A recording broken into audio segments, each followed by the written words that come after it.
to it. Trump launched his campaign by calling immigrants rapists.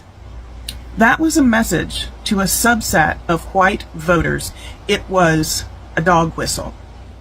That comment tapped into the age-old racist fear formula that's been around forever, that people of color, especially men, are violent, hypersexual, and dangerous. That lie has been perpetuated to justify lynchings, often with a white woman claiming she was attacked, justified segregation. It built the prison system. We don't have overfull prisons because of crime. We have them because it feeds the myth that white people are safer when black people are behind bars. And now it justifies cages at the border and in El Salvador. The babies are just collateral damage. We can't have their rapist parents running around loose now, can we? And we're not supposed to say out loud that we're supposed to be afraid of who those little kids are going to grow into. You see that pattern? It's not about crime. It's not about safety. That's a red herring. It's about control. Black people are criminalized through traffic stops, drug laws, and policing strategies that treat skin color as a threat.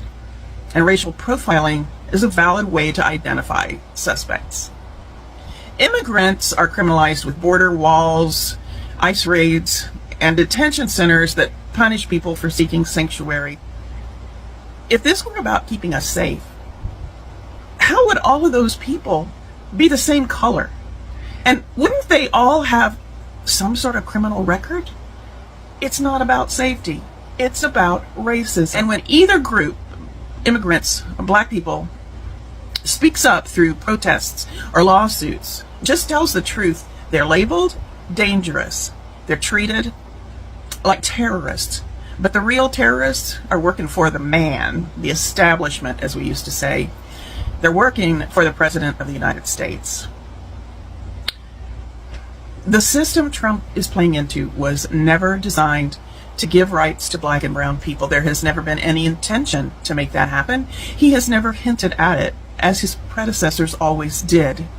He sees no reason to pretend anymore. The system was designed to produce labor and silence dissenting voices and distract us from the work that we are doing so that we don't see what's really being done by them. When Trump calls immigrants rapists, he's not just slipping into accidental hyperbole. He's doing what powerful white men have always done, instilling fear to protect their place at the top. Why do you think George W. Bush started his war with Iraq? We were already afraid due to the World Trade Center attacks. It was the perfect time to show how the big, strong president was saving the day, and it was shortly before the election. Why did Trump attack Iran? Well, we're already afraid of what zany antics he's going to perform next. Did you hear that the Pentagon gives him false information so that he won't leak top secret info in his Truth Social tweets? He bombed Iran because he wanted to show us he was a big, manly man after his little parade didn't work out and his feelings were hurt. When Trump calls black communities war zones and says he's the only one who can fix it, that's a sales pitch. It's some art of the deal or some shit. It's a deal that promises white Americans they'll be safe because some other group of people is scapegoated in horrible and inexcusable ways. White people, we've got to stop letting that happen. Hello guys, welcome back to the channel. Well, I'm hoping that you're doing great from wherever you're watching me from. As you know, I'm your host and presenter Eugene Stories. Well, I'm hoping that you're doing fine. Now in today's video, I'm here with you. We are here to have one of the most important discussions that I want to talk about.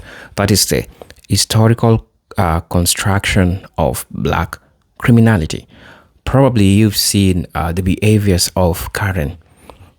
We call that Koreanism because it's a phenomenon where we have some white women that behave in a way that makes them look like they're the ones who they have been done wrong, yet they're the ones who have done wrong. In fact, most of the chances are they're the ones who are always escalating the issue, and then later on, it turns out that it has something to do with a black man or with a black woman.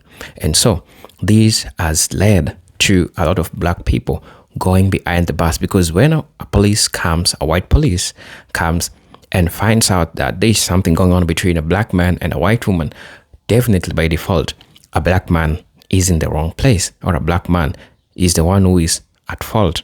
I mean, by default.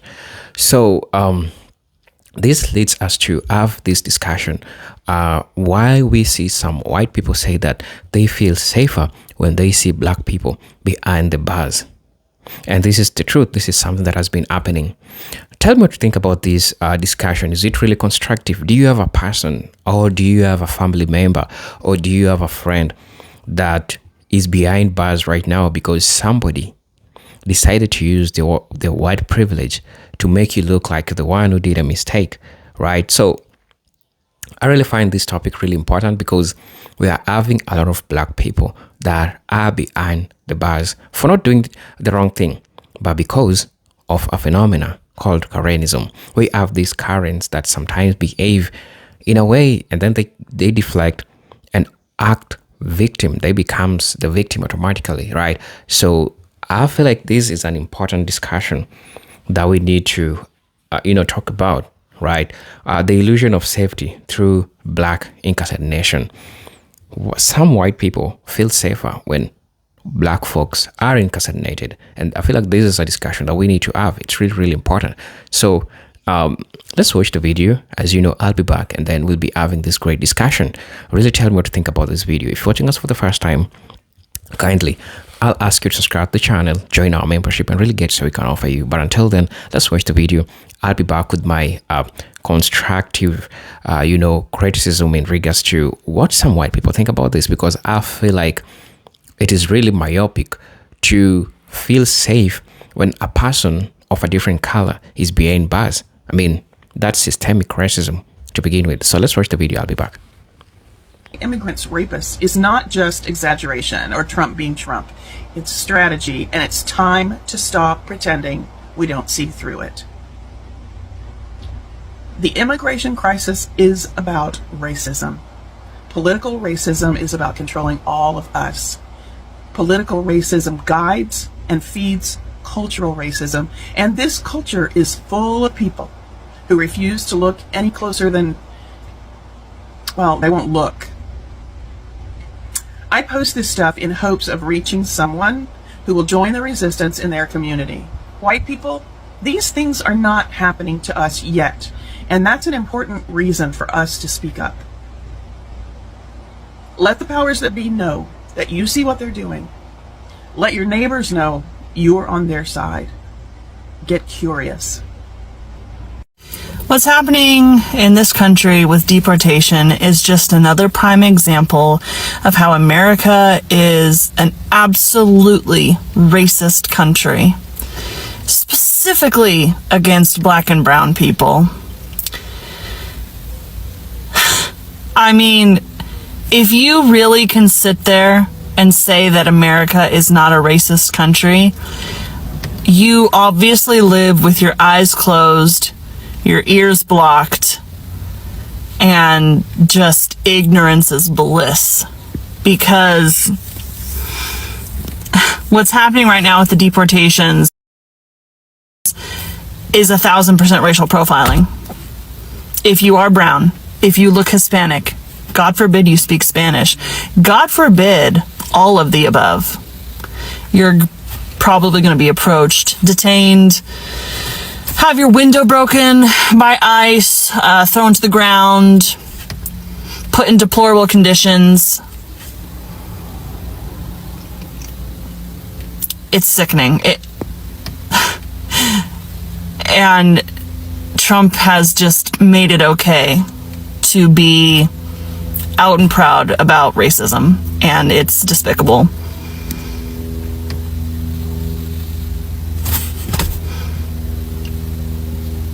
I hate it so much. I'm just gonna go ahead and say the thing as a white woman that you're not supposed to say, but racism is just jealousy. It's just pure unadulterated jealousy. Because you know what I think every fucking time I see a black woman? Jesus, she is beautiful. Good God, look at her skin. It is so pretty. Every time I see a black woman, I'm just like, oh, you know? And that's how I know. And it's also because I grew up around white people, and I know how they are and how they think. And baby, it's just jealousy. Always has been. It was mostly white people today. White people. And I'm not an emotional person. I don't cry. I don't get emotional. I'm emotional right now because I feel for the first time ever a sense of hope to know that every white person out there is not racist, that not everybody supports Trump, because I'm here in Tennessee and that's how it feels sometimes. But today when I looked at those protests, I saw the streets lined with all kinds of people, but the large majority of white people that said this is enough. We are standing up, and it's our time to do for others, to do for those that have been standing behind us for so many years and that have faced so much injustice. Black people have been fighting for years and nothing comes of it. Nothing. They're exhausted. Hispanics can't leave the house. Anybody with brown skin is afraid to even leave the house. So to know that we cared enough today means we're moving in the right direction. And I hope we see this continue, that we stand by our brothers and sisters and fight for them and let everyone know this is not okay. On my walk this morning, I figured out the one thing that will allow his white supremacist red hat base to leave their orange Jesus. The felonies, they don't care. Tax fraud, the racism, the misogyny, questioning the birth of Barack Obama, our first black president, insulting disabled people, mocking our veterans who actually had the backbone to serve our country, unlike that little bitch, Bone Spurs, cheating on his wife with a porn star while she's at home with their 2-week-old son. Yeah, such Christ-like values, people. The insurrection that led to the death of multiple officers, none of that matters. But if Donald Trump came out as trans today, they would leave the Republican Party within an hour, because you're a bunch of goddamn bigots. You're the biggest bunch of hypocrites that this country has ever seen. You're a bunch of white supremacists that traded in your white hoods for a red hat. You'll accept any level of morality and decency from an uneducated, morally bankrupt, petulant white man with the IQ of a third grader, as long as he makes your racism and your misogyny and your bigotry feel good. But Paul, being trans is outside of the design of God. Yeah, and everything else wasn't, but as long as they're white, hey, you know, nobody's perfect. So y'all can screw the hell off.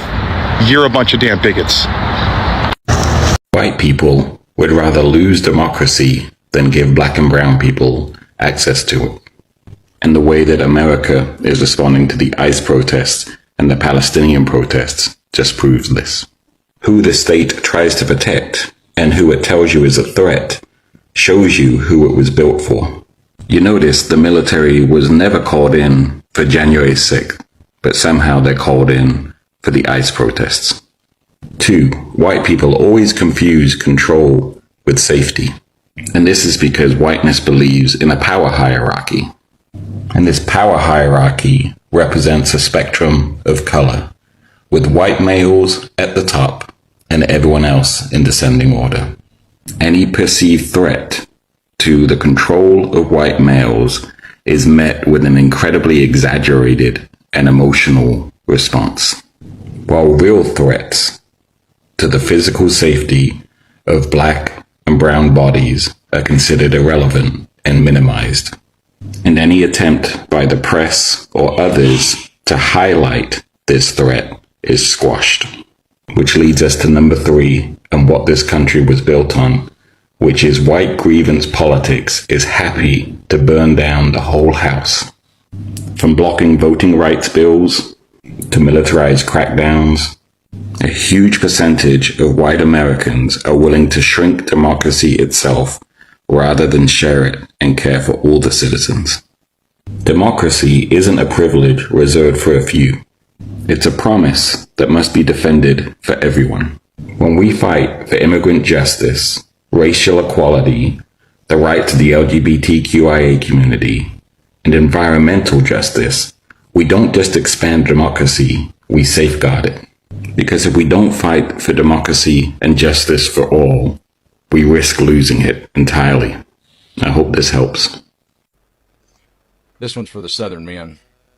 Not the politicians, not the bootlickers in Washington pretending to know bourbon from Boone's Farm. No, I'm talking to the good old boys. The poor but prouds, the ones who can bait a hook and throw a punch. The ones who cry at funerals and grin through pain and tip their hats even when the world spits in their face. The ones that sound like me and look like me and were raised like me, but somewhere out here on this long stretch of American decline, you've lost the damn map. What in the holy goddamn hell happened to you? Once upon a time, a Southern man was many things, some good, some bad, but almost always real. You could hear it in the callous vowels of his draw and see it in the crack of his knuckles. He stood for something. He stood up even when the wind blew hard against him. He didn't need a flag the size of a billboard or a Facebook profile, soaked in eagles and assault rifles to prove he loved his home. He just lived it, quietly and fiercely, with a bite and a laugh. And now your heroes are Donald Trump Jr., a taxidermed mannequin in a Bass Pro vest, and Eric Trump, a human gaff. J.D. Vance, who sells Appalachian grit like it's a can of soup, and Tom Cotton, a poster boy for robotic boot polishers. These are your Marlboro men? These aren't Southern men. They aren't even men in the sense my grandfather meant it. They're simpering little power fetishists in tailored camouflage, chugging masculinity supplements and playing Patriot on sound stages built by Wall Street. If these boys walked into the Quintet clubs in Helena, Arkansas, they wouldn't make it past the jukebox.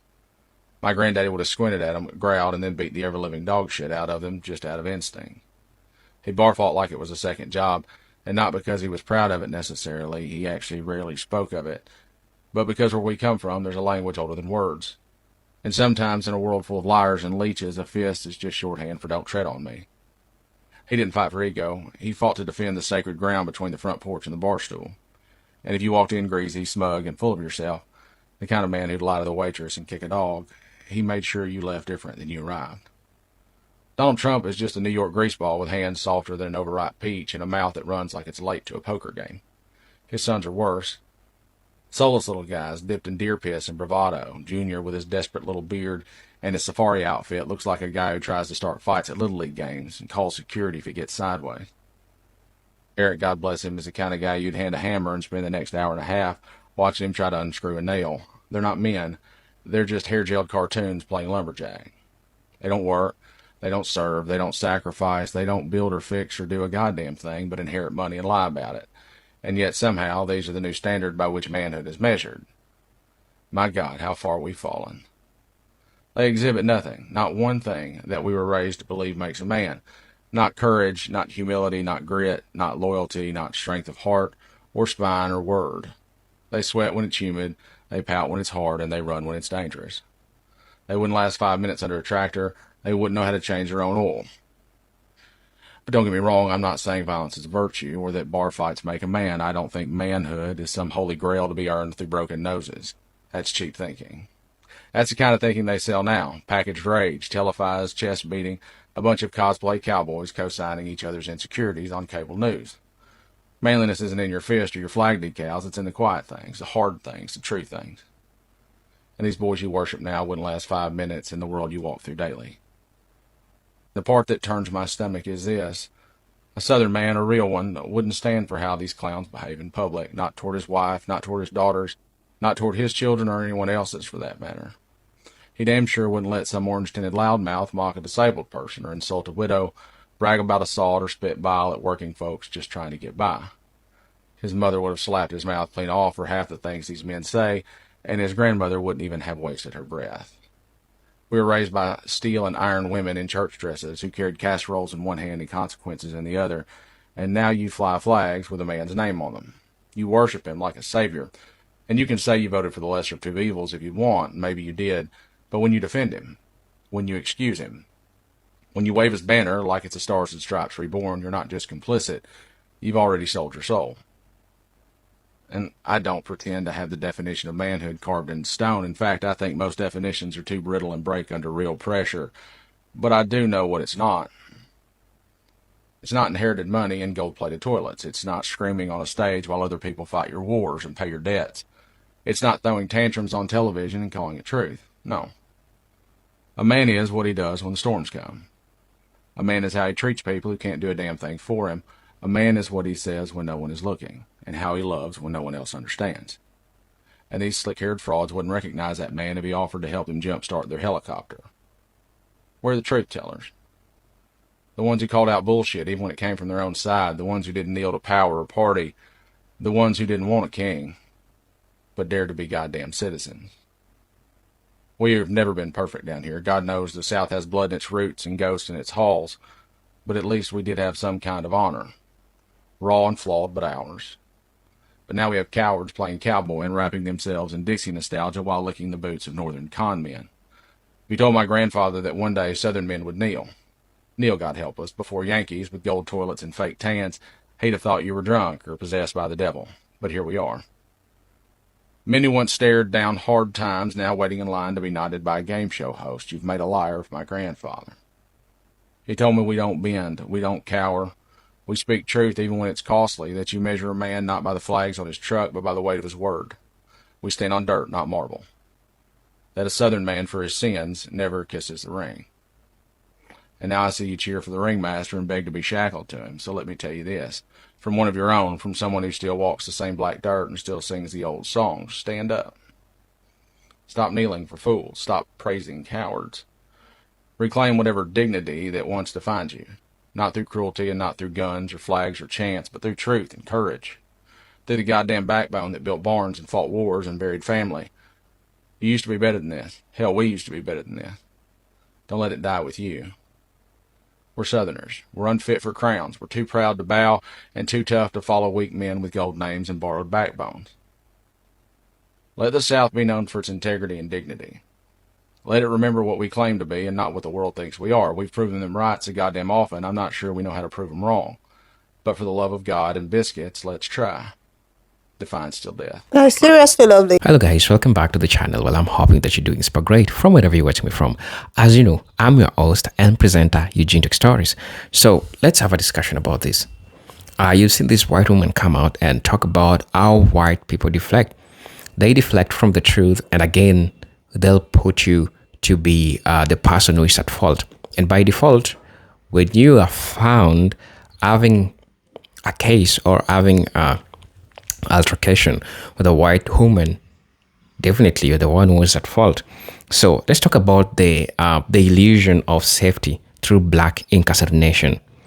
The belief among many white Americans that they are safer when black people are incarcerated reflects a deep-seated racial myth that blackness itself is inherently dangerous, and that the carceral system functions to neutralize this imagined threat.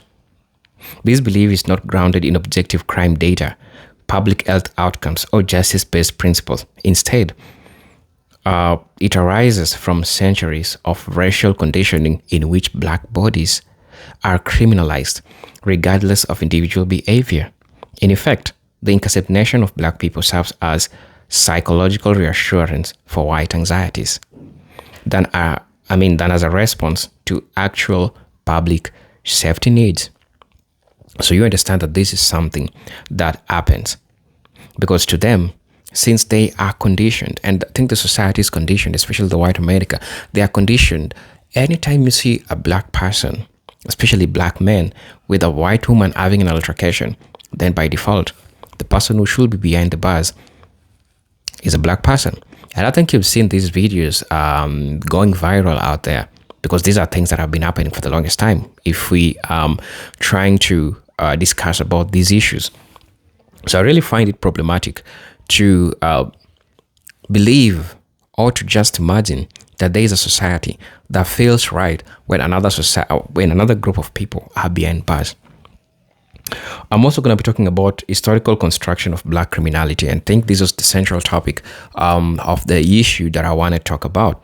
Now, the association of blackness with criminality was strategically constructed after the abolition of slavery to justify enslavement through penal system. with the passing of the 13th Amendment abolishing slavery except as punishment for a crime, southern states quickly developed black codes, vagrancy laws, and convict leasing systems that disproportionately target newly freed black people. These legal mechanisms reframed black existence as criminal. Over time, this framing added into societal myth that the mere presence of black people in public spaces could justify suspicion, arrest, or confinement. This myth is foundation to modern mass incarceration. Look, this is true because check an example, and I think you've been in this situation as a black person. You walk in a neighborhood, probably you just parked somewhere, maybe on a street, and you know this is your hood, this is where you stay, and then a cop just passes by and asks you, "Do you live around here?" And then they're trying to look if maybe you're selling cracks. They're gonna be checking your bag and see if you're doing something wrong, and you are at a place where I usually live, maybe just walking outside, or maybe just strolling around, right? And sometimes black people feel unsafe to even walk in the places that they live, and this shows you how the society, especially white American society, have been conditioned to think that whenever you see a black person walking just in a given hood, you need to ask them if that's a place that they live, right? So I really find this problematic because these people are used to these vagrancy laws, the black codes, how they used to, penalize black people for the things that they didn't do to begin with. I'm also going to be talking about the role of media in reinforcing racial fear. Mass media, particularly local news and the national broadcasts, has long sensationalized crime stories featuring black suspects. Numerous studies have shown that black individuals are overrepresented as perpetrators and underrepresented as victims in media reporting. This disproportionate portrayal fuels the perception that blackness is synonymous with danger, right? So that was what I was trying to talk about. Anytime you see a black person, the police will always pull up their car and then ask them, definitely try to look something negative about them that they can do about them. It also fits into political campaigns, tough on crime rhetoric, and policies that increase surveillance and incarceration in black neighborhoods. Thus, when white people claim to feel safer when black people are behind bars, they are responding not to reality, but a careful, constructed media distortion of racial danger. And I think the media is also playing a part in pushing this scenario, as you know. I'm also going to be talking about a phenomenon called Koreanism and racialized policy. And I think I talked about it when I when I opened the video.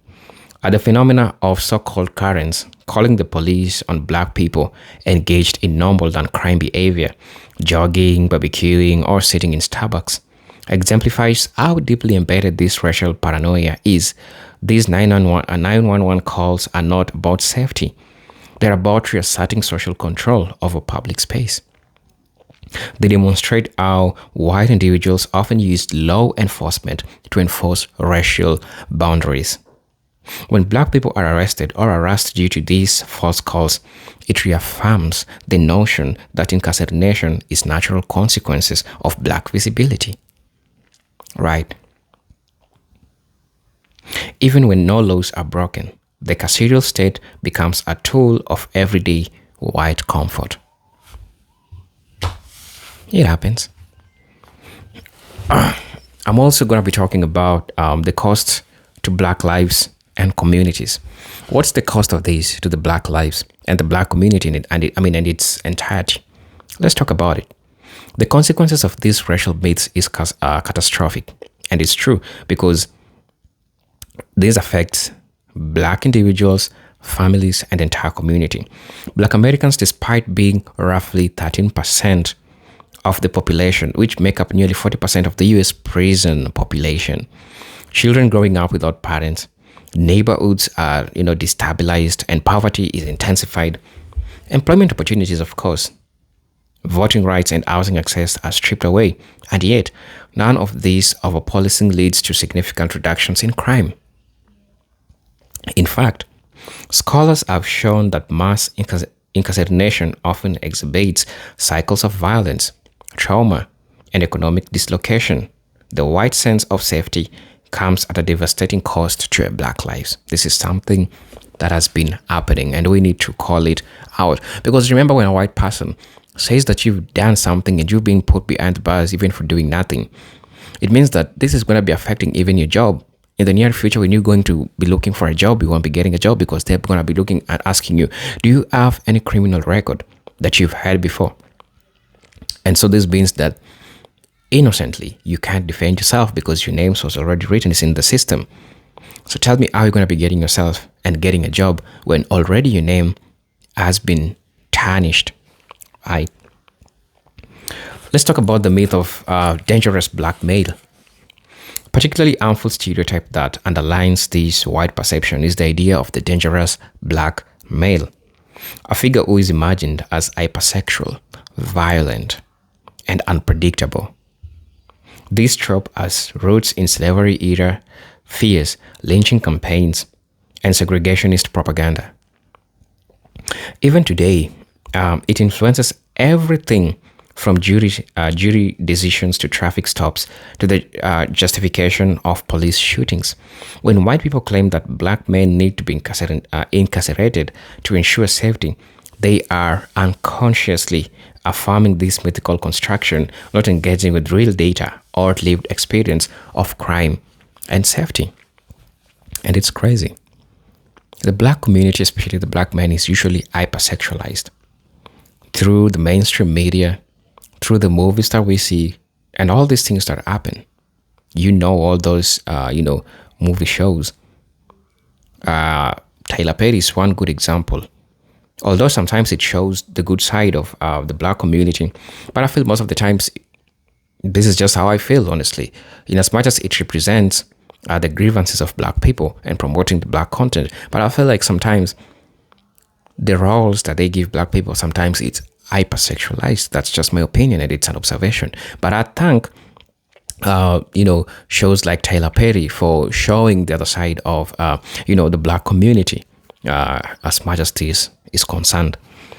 Also, I'm going to be talking about actual crime statistics versus perceived danger. Now, contrary to popular belief, black neighborhoods are not uniquely crime-ridden because of inherent cultural or moral failings.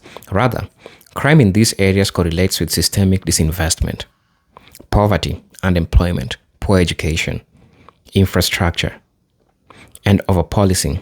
Furthermore, white people are statistically more likely to be victims of crimes committed by other white people.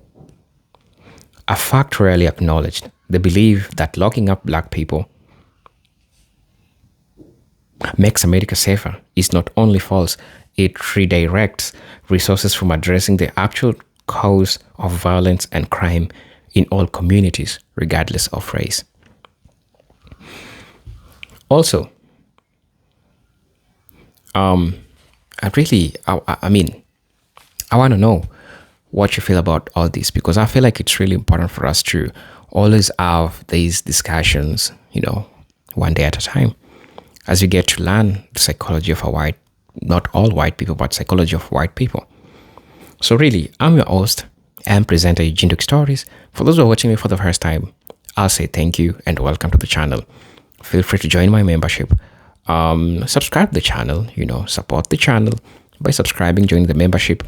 I have my Cash App on my bio. If you wish to donate me, buy me a coffee, I'll be highly appreciative. And for those who are supporting me through my Cash App, man, I am super, super grateful for the support that you're giving me. So until then, let me see you in my next video. Peace, love, and harmony. Salute.